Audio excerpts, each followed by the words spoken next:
Welcome back to another technical deep dive here in the debug zone. Today we're tackling a big question and breaking it down with insights from other users.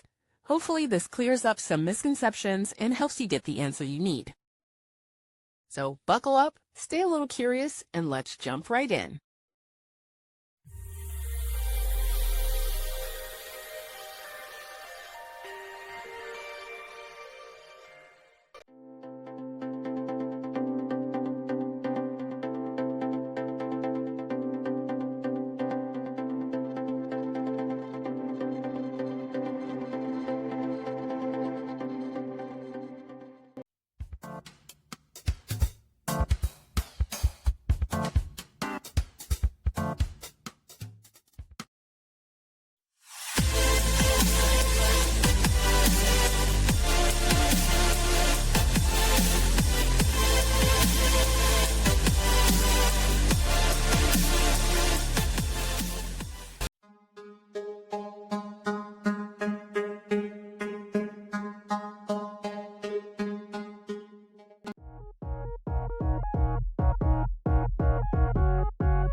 And that's a wrap.